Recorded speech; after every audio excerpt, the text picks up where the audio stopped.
Terima kasih pemirsa, Anda masih menyaksikan kami di One on One. Kita lanjutkan kembali dialog kita. Hari ini diskusi bersama dengan Tuan Guru Bajang. Kalau tadi saya sudah janjikan kepada Anda, sebenarnya perspektif atau katakanlah cara berpikir atau apa saja yang selama ini dilakukan oleh Tuan Guru Bajang ini berasal dari mana? Tentunya berasal dari pribadi, cara pikir, kemudian juga lingkungan sekitarnya akan kita bahas lebih dalam ya Tuan Guru ya saat ini ya Tuan Guru. Kalau saya baca-baca informasinya, salah satu pedoman yang pernah Tuan Guru katakan kepada atau cerita kepada awak media itu dari tokoh Koping Ho katanya. Oh iya. Koping Ho itu tahun berapa ya Tuan Guru ya Koping Ho hadir di Indonesia? Koping Ho itu ya? dari saya baca, kalau saya baca pribadi ya dari kelas 4 SD sampai saya hampir selesai SMA lah gitu. Saya menikmati betul. Apa yang menarik atau apa yang paling Tuan Guru ingat gitu dari ajaran Koping Ho? Di atas langit ada langit satu, artinya nggak usah terlalu sombong. Jadi pendekar sehebat apapun dia itu punya expired di Koping Ho itu.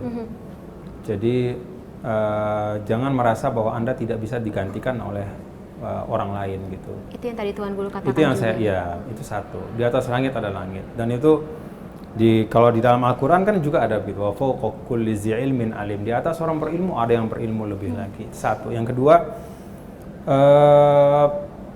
semua tokoh Koping Ho yang hebat-hebat ya, itu selalu orang-orang yang memiliki adab yang tinggi. Jadi Koping Ho itu mengajarkan kita bahwa bukan hanya kemampuan kognitif Anda yang perlu diasah ya.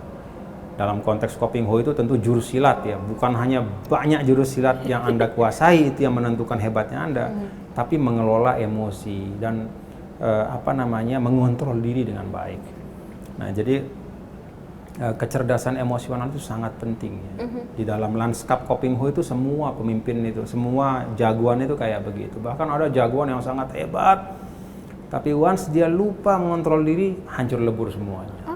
Padahal jadi, cuma sekali itu aja. Iya, jadi kelirulah dia membunuh orang yang sebenarnya dia nggak boleh, dia nggak boleh bunuh lah kira-kira gitu. Dia salah tangan kira-kira, karena nggak bisa mengontrol emosi. Itu yang kedua. Kemudian yang ketiga adalah bahwa nilai-nilai menghormati orang tua. Ya, itu luar biasa di dalam Koping Ho itu. Jadi kalau dalam Islam namanya birrul walidain ya, memuliakan orang tua, dan itu dalam makna yang luas, artinya yang lebih tua dari kita, pemimpin kita, apalagi orang tua secara biologis ya, itu memang punya keramatnya sendiri gitu lah kira-kira, punya tuahnya gitu. Jadi kita kalau sebagai bangsa ingin maju ya kita juga harus menghormati para pahlawan kita ya, orang-orang yang sudah berkontribusi. Karena itu salah satu yang paling menyedihkan bagi saya adalah kalau kita mencerca pemimpin. Begitu pemimpin selesai, yang berikutnya mencerca yang belum. Nggak ada pemimpin kita yang lepas dari cercaan yang lain. Bung Karno wafat, salah-salahnya diungkap. Pak Harto wafat, kemudian diumpat-umpat. Semua pemimpin kita. Lalu pada akhirnya apa? Begitu selesai semua saling mengumpat, kita bingung sendiri. Mana nih pemimpin kita? Siapa pemimpin kita sekarang? Karena masing-masing sudah saling menjelekkan. Nah, itu yang menurut saya, gitu ya, hanya fokus padahal kan setiap pemimpin ada masanya dan setiap masa ada pemimpinnya. Artinya apa? Semua yang hadir di pentas sejarah sebagai pemimpin Indonesia, dia pasti sudah memberikan yang terbaik. Dan itulah yang terbaik pada masanya. Jadi nggak usah mengukur Bung Karno dengan kacamata kita hari ini, Pak Harto dengan hari ini, nggak bisa. Semua pemimpin itu did their best. Udah itu yang kita yakin. There's good and there's bad. Ya, dan di Koping Ho itu ya kayak begitu.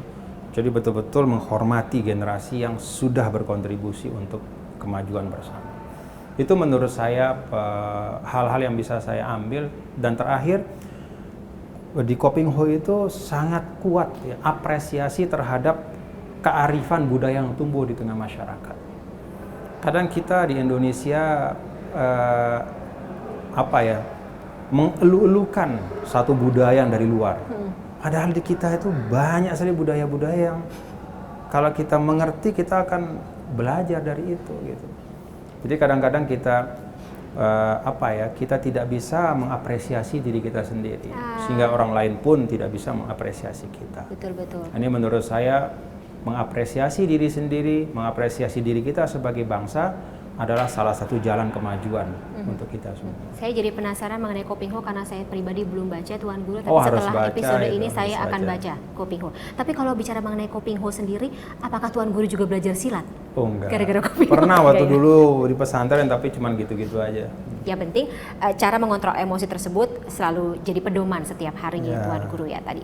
Kalau misalnya Tuan Guru atau Kopingho tadi mengajarkan Tuan Guru untuk menghormati adat, budaya juga ternyata tidak lepas ya sebenarnya dari pendidikan ya. Dan Tuan Guru juga dikenal sebagai tadi kalau misalnya kita bahas di segmen pertama sangat mengutamakan pendidikan, kemudian juga pendidikan menjadi prioritas pembangunan di Nusa Tenggara Barat sendiri. Dan Tuan Guru juga meraih gelar doktor dengan status summa cum laude ya, Tuan Guru. Ya, kalau boleh alhamdulillah. tahu, itu panutan atau role modelnya ada nggak sih? Atau yang dijadikan inspirasi Tuan Guru sampai akhirnya meraih posisi seperti itu? Kakek sama ibu saya. Alhamdulillah. Ya, jadi kakek sama ibu itu orang-orang yang yang tidak pernah patah oleh tantangan gitu. Dan itu juga yang menjadi inspirasi saya. Saya meraih gelar doktor pada saat saya sedang menjabat sebagai gubernur. Wah. Kalau hitung-hitung capeknya, itu ya Allah udah nggak sanggup lah. Cuma saya berpikir bahwa saya harus menyelesaikan doktor saya ini, ya S3 saya, karena saya punya anak-anak. Yang saya nggak mau mereka kemudian mengatakan, tuh lihat tuh bapak tuh, gara-gara politik pendidikannya jadi terbengkalai. Saya nggak mau itu. Saya nggak mau mereka punya persepsi bahwa perkhidmatan saya ini sebagai politisi pada waktu sebagai gubernur ternyata membuat proses pendidikan saya putus. Saya nggak mau. Saya ingin mereka punya keyakinan ya bahwa pendidikan itu harus mereka tuntaskan dalam keadaan apapun. Tadi ya. Jadi itu teladan dari kakek serta ibu saya. Itu juga mereka kakek dan juga ibu Tuan Guru berpesan supaya pendidikan jangan sampai ditinggalkan.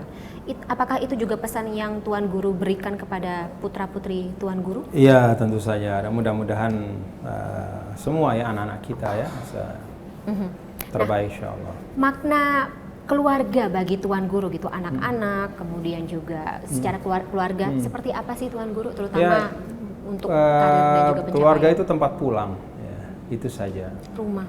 Ya, jadi kemanapun kita pergi, kita akan kembali ke sana. Iya. Jadi seberat-berat tantangan yang kita hadapi di luar, ya, ketika kita pulang, ya itu rilis, ya lepas semua.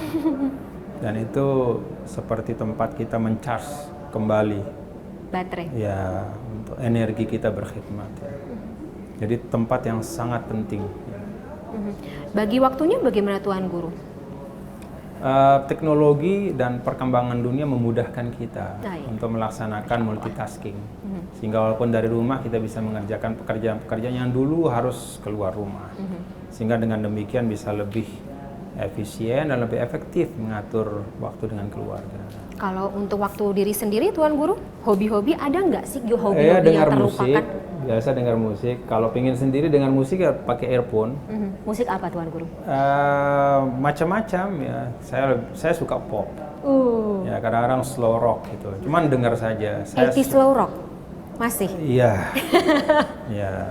Kalau hobi kira-kira Tuan Guru ada nggak yang olahraga saya suka. Jenis olahraganya? Sepeda, futsal, Masya Allah. pingpong. Ya. Masih sampai dengan saat ini? Masih. Kalau di kepartaian kira-kira ada komunitasnya sendiri nggak Tuan Guru? Saling sepeda sama-sama kan biasanya suka tuh Ya hari Minggu harusnya pagi. kan harusnya ada. Oh berarti ini pesan untuk misalnya yang suka bersepeda bisa sama-sama begitu ya Minggu pagi ya Tuan Guru ya? Itu bagian yang bisa menyehatkan lahir batin. Friendship itu kan untuk batin ya, kemudian olahraga kan untuk lahir. Jadi olahraga dengan friendship ya dengan teman-teman itu lahir batin.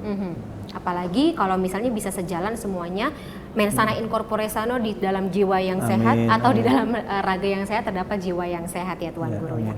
Nah terakhir mungkin Tuan Guru pesan untuk masyarakat, pesan untuk kita semuanya yang sedang menonton One on One saat ini. Tidak hanya bagi negara tapi bagi mereka sendiri, karena ya kalau tidak muncul dari kebaikan diri sendiri kan kita tidak bisa memberikan yang baik bagi negara ya Tuan Guru. Kira-kira apa? Ya kalau boleh ya pesan juga untuk kita semua lah ya, bahwa Indonesia ini kan lahir sebagai karya hasil dari perjuangan bersama. para pahlawan kita dalam kurun waktu yang sangat panjang. Bukan pemberian dari siapapun. Ya. Karunia dari Allah dan hasil perjuangan dari semua. Karena itu di atas segalanya, apapun nama kontestasinya, tapi persatuan Indonesia, keutuhan kita sebagai bangsa, itu harus kita letakkan di atas segalanya. Karena itu semua proses kita ber-Indonesia ini ya kita jalani dalam konteks bukan permusuhan, tapi seperti tadi ya, bagaimana menawarkan gagasan yang lebih baik untuk Indonesia. Indonesia atau Negara Kesatuan Republik Indonesia harga mati Tuan Guru ya? Iya, persatuan kita ini adalah nikmat yang luar biasa. Alhamdulillah, insya Allah dengan niat baik ini semuanya akan lancar ke depannya Tuan Guru ya. Amin. Saya doakan semuanya, amin. Kita semuanya sama-sama doakan. Dan kita sudah sampai di rangkaian atau akhir dari rangkaian diskusi bersama dengan Muhammad Zainul Majdi atau yang akrab disapa dengan Tuan Guru Bajang hari ini. Saya Fani Imania, terima kasih. Terima kasih juga saya ucapkan sekali lagi pada Tuan Guru atas waktunya. Saya pamit dulu, terima kasih dan sekali lagi sampai jumpa.